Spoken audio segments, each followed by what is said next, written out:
Teori tak bertanah air Gunawan Muhammad.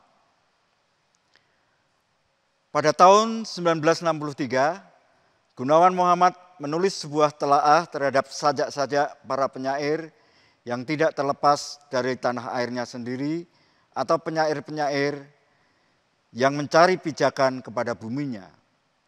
Dalam esai bertajuk Puisi yang berpijak di bumi sendiri itu, pemikir yang berpikir liris ini antara lain menulis, pada mula dan pada dasarnya, puisi tentang alam sebenarnya tidak bertanah air.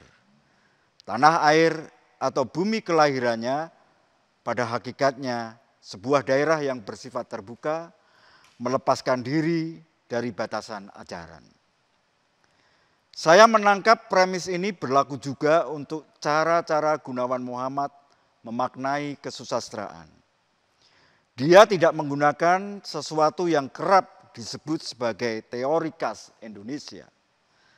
Akan tetapi meminjam ungkapan penulis catatan pinggir ini, menggunakan teori yang terbuka, teori yang melepaskan diri dari batasan ajaran. Alasannya, pada mula dan pada hakikatnya, segala teori pemaknaan kesusastraan tidak bertanah air. Itu berarti tulisan-tulisan kesusastraan Gunawan bukanlah corong sebuah mazhab. Dalam bahasa Gunawan sendiri, bukanlah penyodoran kemutlakan ajaran. Tak mendikte, bukan monopoli tafsir. Teori yang baik adalah teori yang masih menebarkan ambiguitas, ia terus bergerak, ia tidak statis, ia adalah sebuah pergolakan yang tak sampai pada kaos. Dalam situasi yang semacam itu, sebuah teori adalah sebuah kemungkinan. Sebuah teori bukanlah 1 tambah 1 sama dengan 2, bukanlah premis kaku kehidupan itu lebih indah dari karya seni. Bukanlah ungkapan-ungkapan yang ingin menunjukkan kreasi Tuhan selalu lebih indah dari manusia yang konyol dan fana. Teori bagi Gunawan lebih hadir sebagai ruang kosong dan angin pagi. Dalam ruang kosong justru ada berbagai kemungkinan, bukan keserba mutlakan. Dalam angin pagi ada keserba tak terdugaan, ada ketidakpastian. Teori pemaknaan kesusastraan dengan demikian tidak melulu bertolak dari pergolakan pemikiran Derrida, Saul Bellow, Adorno, Heidegger, Robert Alter, Benedict Anderson, Habermas, Takdir, Subagio Sastowardoyo, H.B. Yassin, atau katakanlah Sapardi Djoko Damono. Mari kita mulai merasakan bagaimana Gunawan Muhammad menggunakan pasemon sebagai strategi memaknai kesusastraan. Pasemon sebagaimana termaktub dalam sebuah tulisan bertajuk Kesusastraan Pasemon adalah satu bentuk atau lebih tepat suatu cara. Ekspresi yang selama bertahun-tahun, mungkin berabad-abad dikenal di Jawa dan mungkin juga terdapat di tempat lain dengan nama yang berbeda. Bukan sekadar sebagai ekspresi, Gunawan menunjukkan pasemon adalah teori pemaknaan. Dalam bahasa Inggris mungkin ia bisa diterjemahkan sebagai illusion. Tapi pada hemat saya, ia bukanlah sekadar sebuah muslihat atau device tertentu dalam tata komunikasi.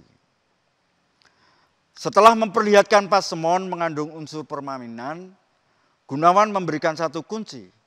Betapa setiap teks pada hakikatnya sebuah kias, sebuah sindiran, sebuah semu, sesuatu yang bukan sebenarnya. Dalam teks yang semacam itu, tak pelak makna bukanlah sesuatu yang a priori. tidak pernah final, hanyalah sesuatu yang mirip imagine community dan selalu zigzag, selalu menari. Karena itulah tidak mengherankan jika kemudian ada pernyataan berani Gunawan. Kematian kesusastraan bukanlah karena sensor dan pemberangusan. Kematian kesusastraan ialah bila ia membuat kita semua tidak bisa lagi menari dengan makna. Konsekuensi dari pernyataan semacam ini, teori bukanlah kesimpulan yang selesai. Pengetahuan apapun perihal teori yang membuat kita dalam bahasa Afrizal Marna tidak bersih, tak memenjara kita untuk memberikan satu tatanan pemaknaan. Pengetahuan itu hanya pijakan.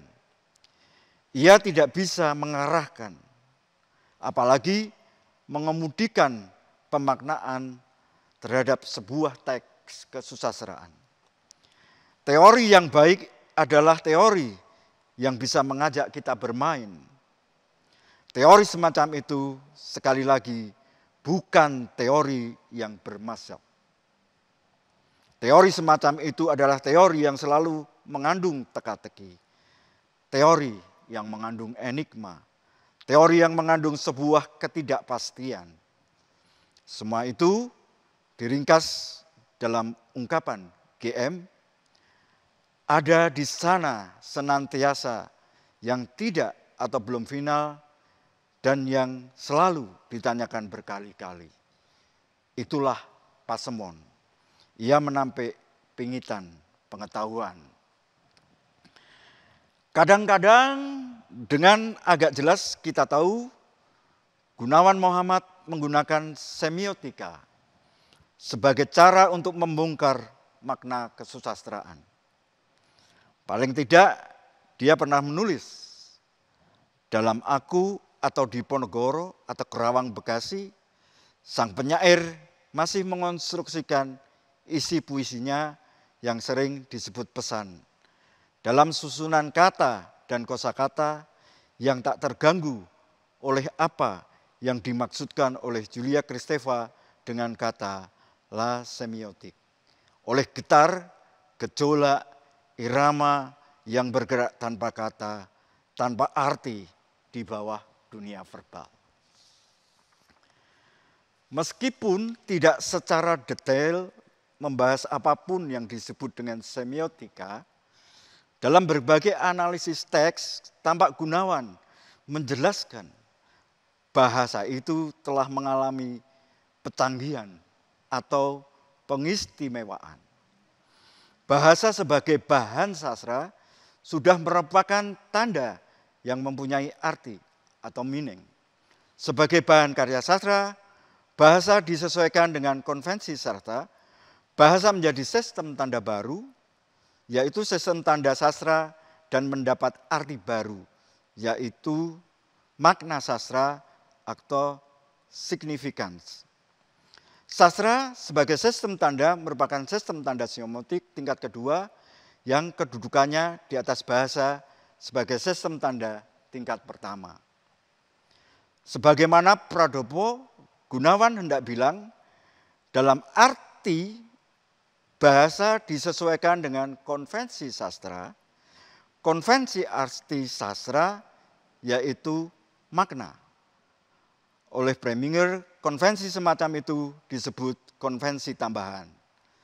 Pada akhirnya, meskipun tidak mengutip Preminger, Gunawan juga yakin studi sastra bersifat semiotik adalah usaha untuk menganalisis karya sastra sebagai suatu sistem tanda-tanda dan menentukan konvensi apa yang memungkinkan karya sastra mempunyai makna.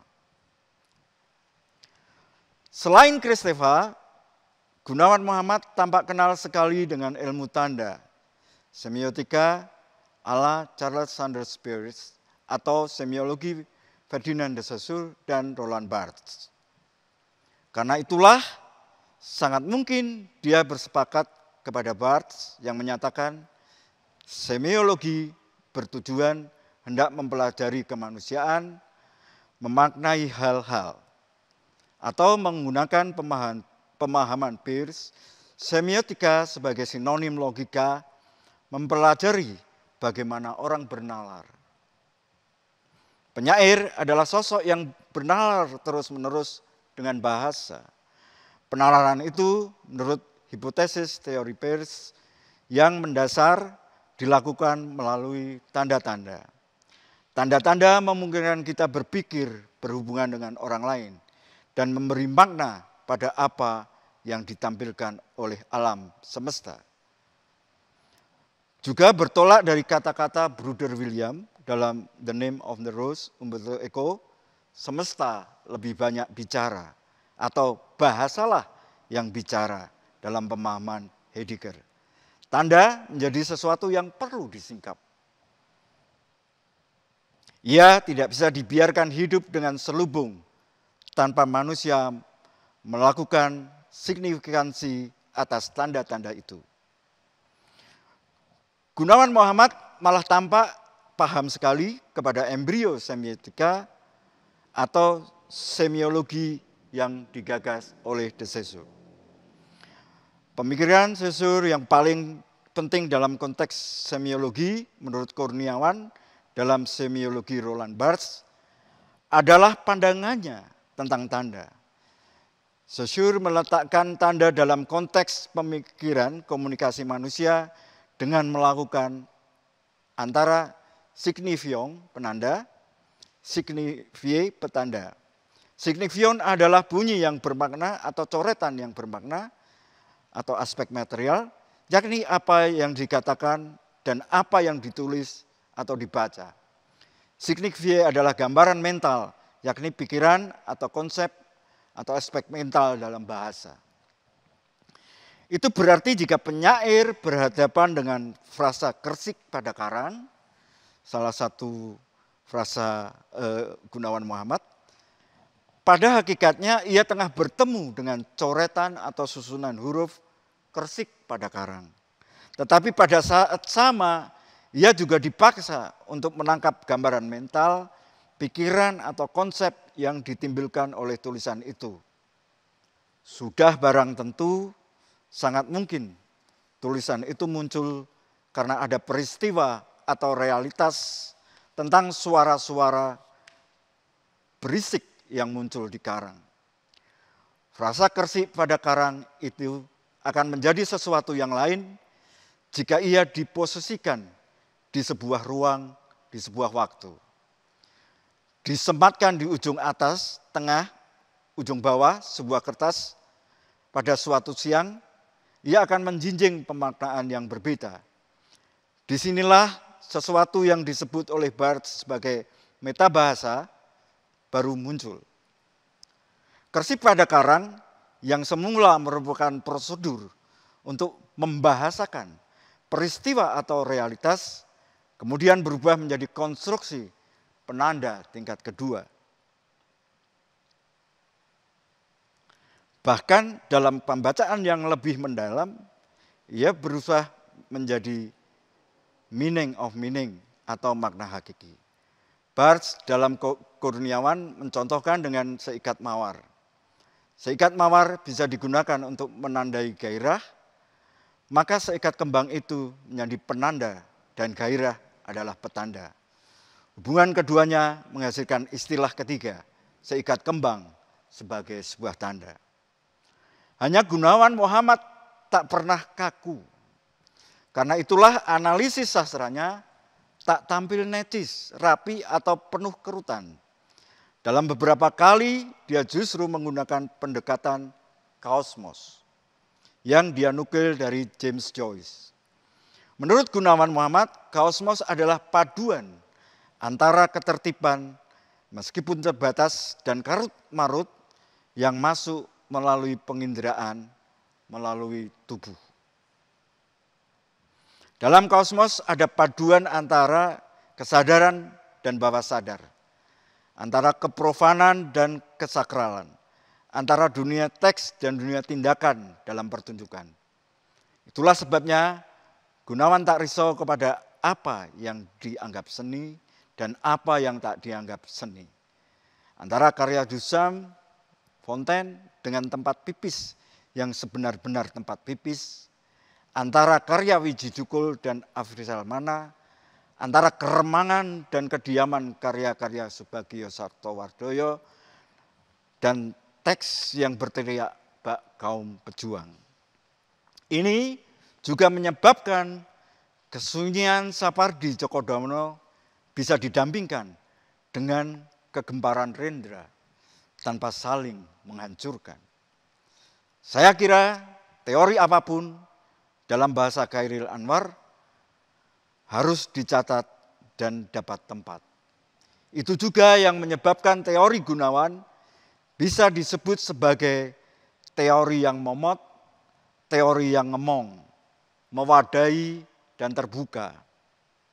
Dengan menjadi wadah bagi aneka pemikiran yang tentu saja terseleksi, Gunawan Muhammad meminjam ungkapan Kafka telah menemui dan menemukan bahasa. Ini sebuah pertemuan yang boleh jadi seakan-akan karena bahasa selalu mengelak untuk ditemui atau ditemukan. Bahasa selalu memiliki selubung yang berlapis-lapis. Sikap momot Gunawan ini mengakibatkan Gunawan seakan-akan tidak berteori, tetapi pada saat sama, di saat sama menggunakan banyak teori. Ini dalam ungkapan Gunawan disebut sebagai lagu Huwei. Karena itulah tidak perlu heran jika pada suatu masa terhadap kesusastraan Gunawan Muhammad bilang, teks sastra merupakan permainan di antara berbagai perbedaan dan mempunyai makna-makna yang muncul dari perbedaan itu.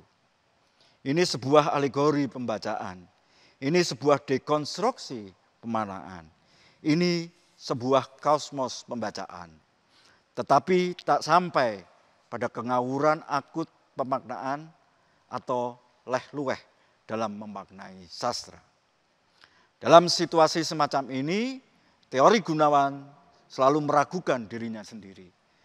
Dalam ungkapan Bertrand Russell, hal tersebut lebih dikenal dengan sebutan the will to doubt. Dalam bahasa Gunawan sendiri, sintesa itu adalah sebuah ilusi. Lalu apa yang harus dilakukan oleh teoretikus atau katakanlah kritikus ketika berhadapan dengan makna sastra yang tak menentu? Bertolak dari kemelekatan teoretikus dengan karya sastra, Gunawan bilang, seorang kritikus bukanlah hanya seorang perumus, tetapi juga seorang yang menemani puisi terus-menerus dalam tugur, dalam menunggu. Sementara itu menjanjikan dirinya tak putus-putusnya dan tak henti-hentinya menghilang melalui lubang-lubang pintu yang bersinar terang seperti cermin dan terbuka dalam sebuah labirin. Dengan menulis semacam itu, Gunawan,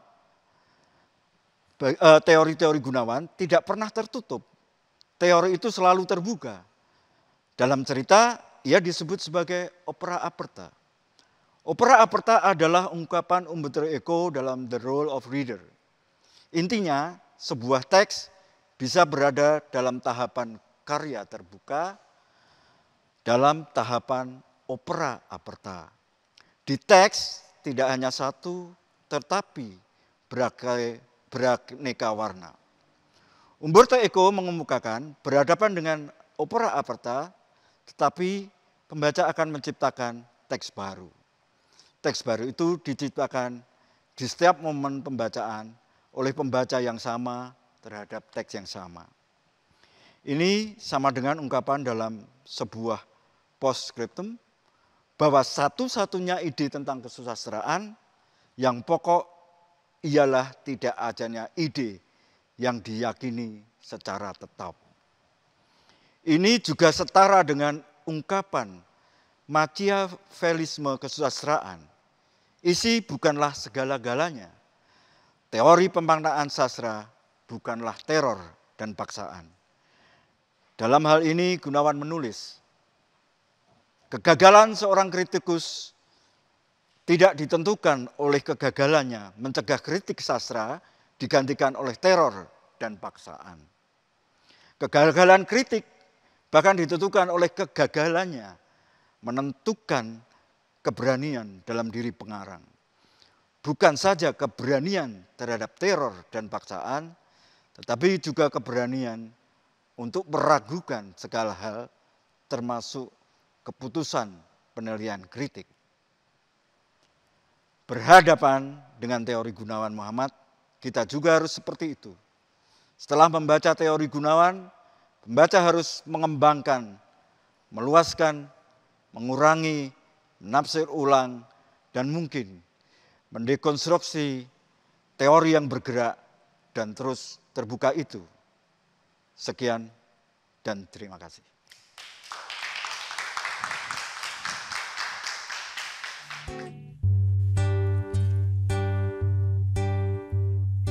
Pada keramik tanpa nama itu, kulihat kembali wajahmu. Mataku belum tolong ternyata untuk sesuatu yang tak ada. Apa yang berharga pada tanah liat ini selain separuh ilusi, sesuatu yang kelak datang dan kita membikinnya abadi.